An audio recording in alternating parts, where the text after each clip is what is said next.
जय हिंद, नमस्कार। देखो, ये प्रतिशत का लेक्चर नंबर 10 है और इसमें हम लोग कुछ विविध तरह के सवाल करेंगे जो कि एग्ज़ाम में ऑलरेडी पूछे हुए हैं। और हर क्वेश्चन को आप लोग पॉज करके पहले खुद से ज़रूर ट्राई कीजिएगा, क्योंकि लगभग हम लोग पढ़ चुके हैं पूरा चैप्टर और ये एक तरीके से आप लोग के लिए रिवीजन के लिए दिया गया है।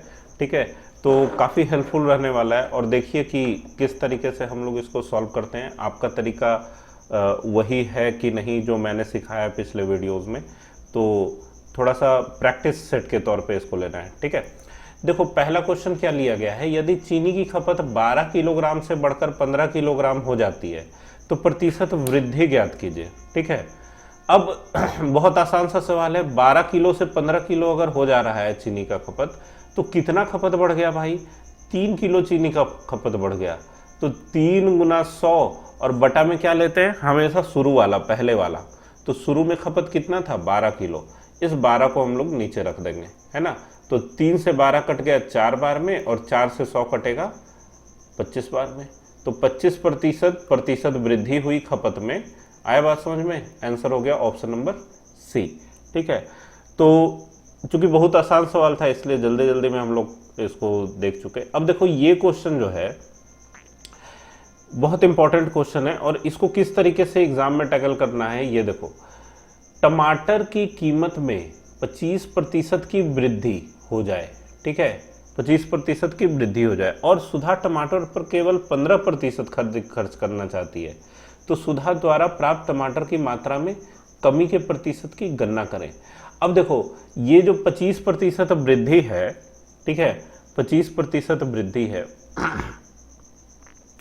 अगर इसमें ये 15% नहीं दिया हुआ होता तब क्वेश्चन का लैंग्वेज कैसा बनता कि यदि टमाटर की कीमत में 25% वृद्धि हो जाए तो सुधा द्वारा प्राप्त टमाटर की मात्रा में कमी का प्रतिशत की गणना कीजिए यदि खर्च को नहीं बढ़ाना चाहती है। लेकिन यहाँ खर्च बढ़ाना चाहती है लेकिन केवल 15%। ठीक है, तो कई तरीके थे इसके लिए आपके पास, है ना। लेक्चर नंबर 4 में डिटेल में इसके बारे में बताया गया।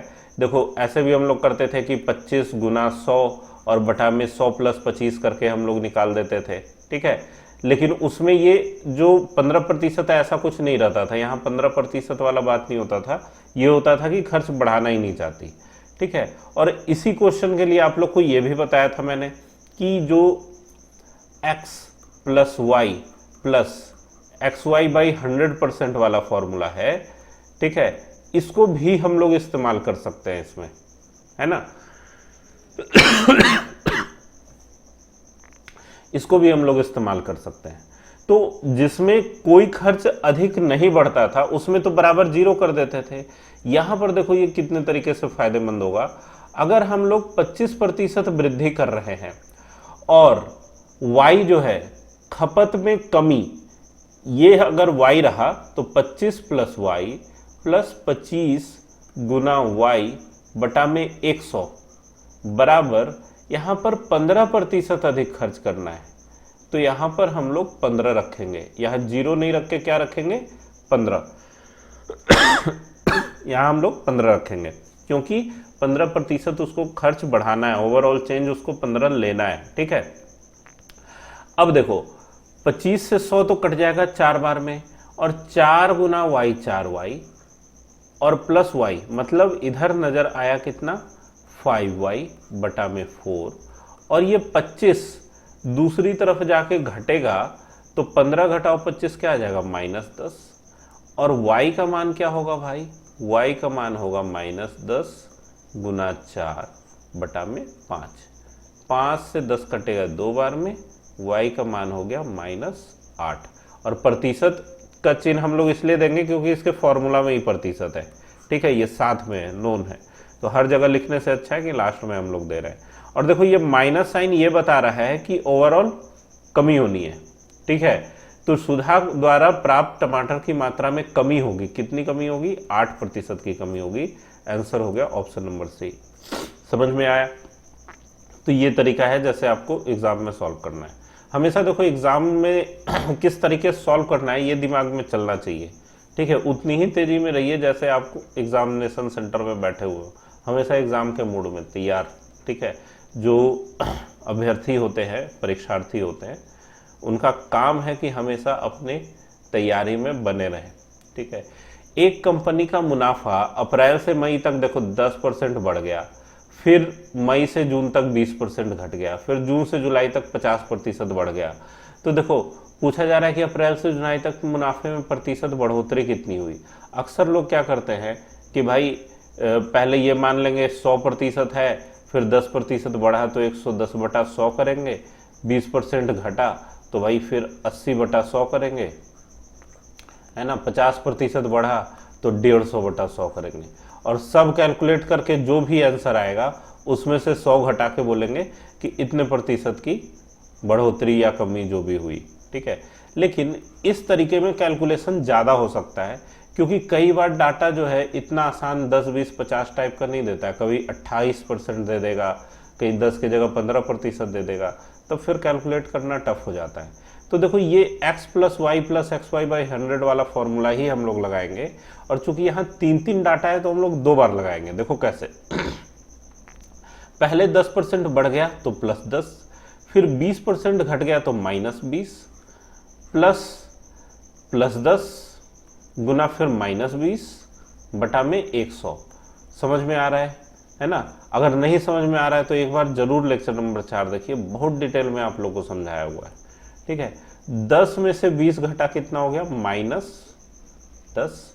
और यहाँ क्या आ गया भाई, यहाँ 2 जीरो तो 2 जीरो कट गया था, -2 बच रहा है तो -2, 10 में से -2 गया, -10 -2 कितना हो गया, -12। -12% का चेंज आया। अगर आप 10% बढ़ोतरी और 20% कमी को एक साथ देखना चाहते हैं तो 12% की कमी नजर आएगा। अब दूसरी बार में 50% बढ़ गया तो इस -12 के साथ इस 50% को सॉल्व करो। -12 + 50 है ना, 50% वृद्धि है इसलिए +50, प्लस -12 गुना +50 बटा में 100। अब देखो कितना आसान है, 50 से 100 काटा 2 बार में, 2 से 12 कटेगा 6 बार में, तो यहाँ 50 में से 12 घटेगा तो +38 नजर आएगा, है ना, और यहाँ क्या नजर आ रहा है, -6, है ना, ये प्लस माइनस माइनस और 6 तो 38 में से 6 गया, कितना आ गया भाई, 32%, 32%, है ना, 32% का ओवरऑल चेंज आएगा। चेंज कैसा होगा, बढ़ोतरी होगी। क्यों, क्योंकि इस 32 के आगे चिन्ह क्या है, कुछ नहीं है, मतलब प्लस है। अगर यहां पर माइनस नजर आता तो अपने आप हम लोग बता देते कि इतनी कमी हो रही है। कई बार ऑप्शन आपको ऐसा दिया रहता है 32% वृद्धि, 32% कमी, है ना, 25% वृद्धि, 25% कमी, ऐसा करके दे देगा। और यहाँ पे बढ़ोतरी सीधे नहीं लिखेगा, ये बोलेगा कि प्रतिशत परिवर्तन कितना हुआ। ठीक है, तो उसके लिए भी तैयार रहना है, हर कॉन्सेप्ट को ध्यान में रखना है कि कहाँ से क्या हम लोग रिजल्ट निकाल सकते हैं। ठीक है, चलो ये हुआ। अब देखो नेक्स्ट क्वेश्चन कैसा है। सुनैना किसी निजी कंपनी में कार्य करती है, वार्षिक आय 3 लाख है, अच्छी खासी आय है, ठीक है, बढ़िया कंपनी में काम कर रही होगी। उसकी आय का 5% नई गाड़ी के रखरखाव पर व्यय होता है और पुरानी पर नई के व्यय से 2% ज्यादा खर्च होता है। तो दोनों गाड़ियों के रखरखाव पर कुल वार्षिक व्यय कितना है। अब देखो एक सिंपल सा बात आप लोग से हम पूछना चाहते हैं कि भाई 3 लाख रुपए उसकी वार्षिक आय है, ठीक है, 3 लाख रुपए वार्षिक आय है, नई गाड़ी पर 5% का खर्च है, ठीक है। इसको अगर कोई सॉल्व करे, फिर 3 लाख रुपए पर जो पुरानी गाड़ी पर है उस पर नई गाड़ी से 2% ज्यादा खर्च है, तो नई पर अगर 5% खर्च कर रहे थे तो पुरानी पर 7% खर्च करेंगे, है ना। इसको अगर सॉल्व करें और दोनों को जोड़ के उत्तर करें तो क्या ये अक्लमंदी का काम है? भाई मेरे सोचो कि 3 लाख रुपए पर 5% का खर्च हो रहा है, पहले एक गाड़ी पर 5% का खर्चा है, अगली गाड़ी पर 7% का खर्चा है, तो हम लोग इतना क्यों करें? हम लोग सीधे ये करते हैं ना कि 3 लाख रुपए पर कुल खर्चा 12% है ना, और ये प्रतिशत का चिन्ह हटाओगे तो नीचे 100 आएगा।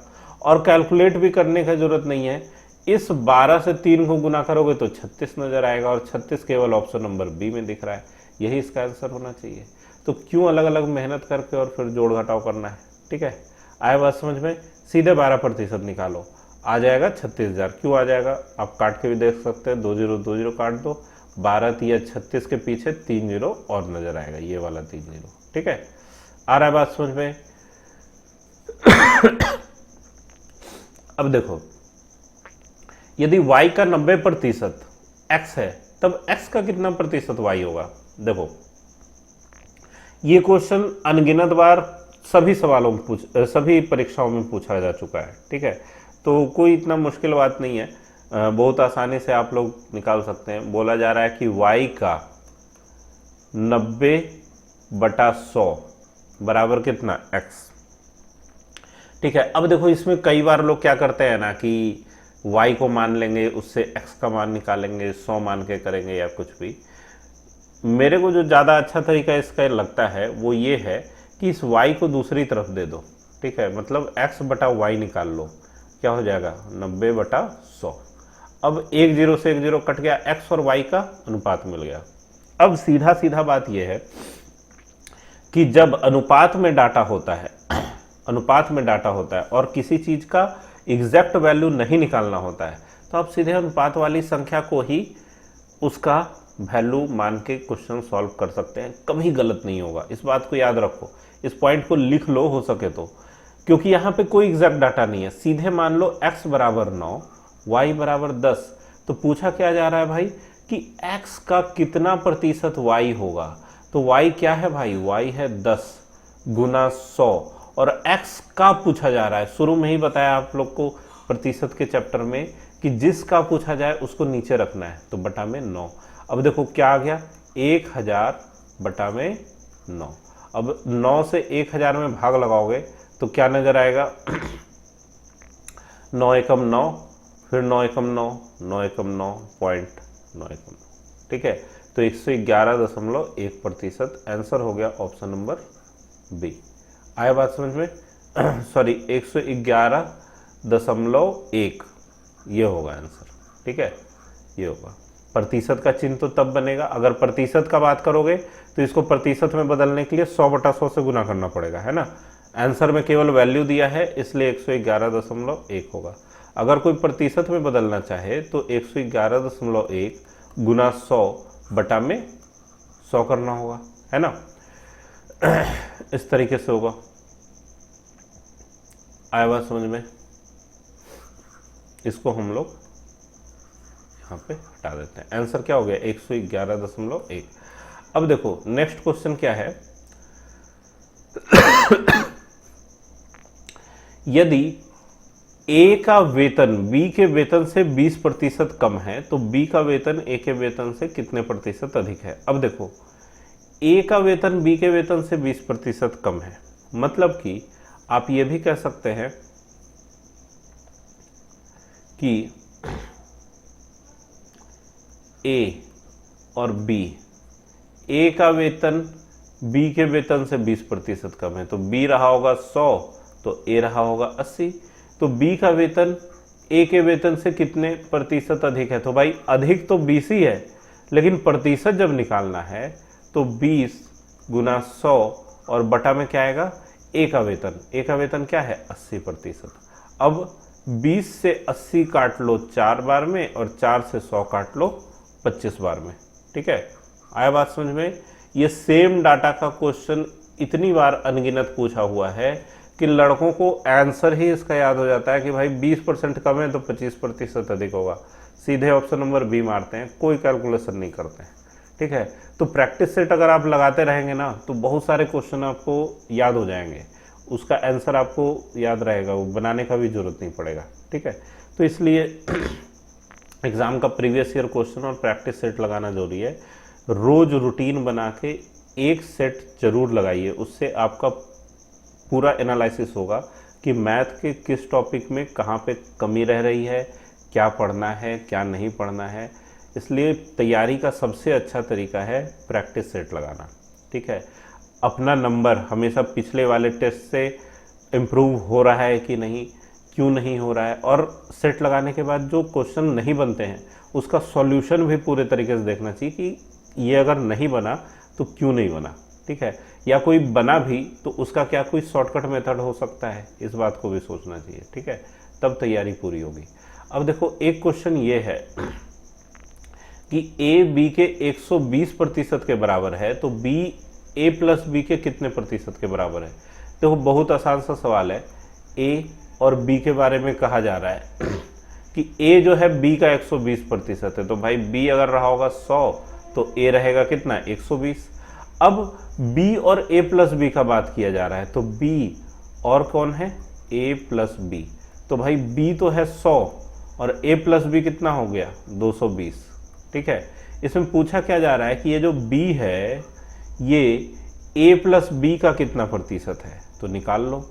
b कितना है भाई 100 गुना 100 बटा a प्लस बी क्या है 220।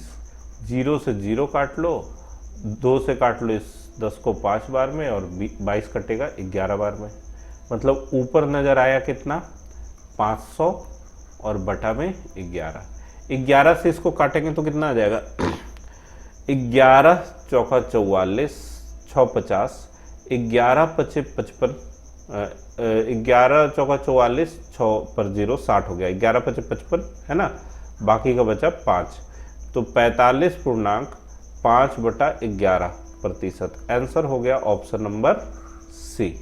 आया बात समझ में किस तरीके से सॉल्व करना है इसको, ठीक है, बस इतना सा ही काम करना है एग्जाम में, सीधे 100 पे बनाएंगे बन जाएगा। इसके अलावा प्रतिशत वाले तरीके पे भी हम लोग बना सकते थे, आप लोग ट्राई करना चाहेंगे, ठीक है। देखो प्रतिशत वाले तरीके पे कैसे इसको सॉल्व करेंगे, ठीक है प्रतिशत वाला तरीका बोल रहे, अनुपात वाले तरीके पे, ठीक है। देखो हर एक तरह का मेथड आपको आना चाहिए, ठीक है, ताकि एग्जाम में अगर एक तरीके से फंसे तो दूसरा वाला बन जाए। ए के बारे में कहा जा रहा है कि बी का 120% है, बी का 120 बटा 100 है, तो ए बटा बी अगर कोई लिखना चाहे तो क्या लिखना पड़ेगा भाई, 20 के टेबल से इसको हम लोग काटेंगे तो ये 6 आएगा, और 100 को काटेंगे तो आएगा 5, तो ए बटा बी का मान हो गया 6 बटा 5। अब इसमें पूछा जा रहा है बी ए प्लस बी का, तो बी कितना है भाई 5 गुना 100 बटा ए प्लस बी कितना हो जाएगा 6 5 11, ठीक है 11, 6 प्लस 5 11। अब ये सीधे नजर आ गया 500 बटा 11, और इसको पूर्णांक में बदलोगे तो नजर आएगा 45.5 बटा 11। ये भी तरीका बहुत अच्छा है, बहुत आसानी से सॉल्व हो गया। तो जरूरी नहीं है कि एक ही तरीका रट के जाए और उसी से क्वेश्चन बनाना है, ठीक है, वो तो अगर रट के आप मैथ को बनाते हैं तब ठीक है, लेकिन अगर आप मैथ को सीखना चाहते हैं तो हर तरीका आपको सीखने की कोशिश करना चाहिए, ठीक है, तभी मजा आएगा मैथ में। ये हुआ बात। इसके बाद देखो एक संख्या में से 42 घटाने पर प्राप्त संख्या उस संख्या के 70% के बराबर होती है। अब इसमें लोग क्या करते हैं कि संख्या है x, इसमें से 42 घटाया तो जो संख्या है उसका 70% प्राप्त हो रहा है, इससे x का मान निकालेंगे और फिर x का मान निकाल के उसका 2/5 करेंगे। ये सब कुछ भी करने का ज़रूरत नहीं है। मेरा तरीका याद रखिए, आप लोग को कई बार बताया है कि कोई भी संख्या अपने आप में 100% होती है, ठीक है, संख्या क्या होती है 100%, और बोल रहा है कि 42 घटाओगे, इस 100% में से अगर 42 कम करोगे तो क्या होगा प्राप्त 70%, ठीक है। ये 100% में से अगर कोई 42 घटा रहा है, 100% में से 42 घटाने पर अगर 70% प्राप्त हो रहा है, इसका मतलब क्या है कि इस 100% और 70% का अंतर 42 है, सीधी सी बात, ठीक है। 100% और 70% का अंतर 42 है। अब 100 में से 70% घटाएंगे तो क्या आएगा 30%, और 30% का मान है कितना है भाई 42। अच्छा, 2/5वां भाग पूछा जा रहा है। 2/5वां भाग का मतलब क्या होता है 40%, है ना, ये आप लोग को बताया हुआ है मैंने। 2/5वां भाग का मतलब क्या है 40%। अब देखो 30% का मान है 42, 30% का मान है 42, तो हम लोग ये तो कह सकते हैं कि भाई अगर 3 से हम लोग काट दें, 3 से अगर काट दें तो 10% का मान आएगा कितना, 14। 10% का मान आएगा 14 और 40% निकालना है, तो 40% का मान कितना हो जाएगा, 14 चौका 56। आंसर हो गया ऑप्शन नंबर डी। कितनी आसानी से ये क्वेश्चन सॉल्व हो गया, बस इतना सा काम करना है आपको एग्जाम में। 100% में से 70% घटाया, क्या आ गया, 30% का मान 42, तो 40% का मान निकाल दिया। लेकिन इसमें ये बात पता होना चाहिए कि संख्या अपने आप में 100% होती है। दूसरा बात ये पता होना चाहिए कि 2/5 का मान 40% होता है। तो शुरू में जितने प्रतिशत आप लोग को बताया है मैंने कि आपको याद रखना है, क्वेश्चन को जल्दी सॉल्व करने में हेल्प होगा, तो उसको आप लोग बढ़िया से नोट करके चार्ट बना के याद कर जाइए, बहुत हेल्प होने वाला है। ठीक है, तो चलो ठीक है, मिलते हैं नेक्स्ट वीडियो में। पढ़ते रहिए, मेहनत करते रहिए।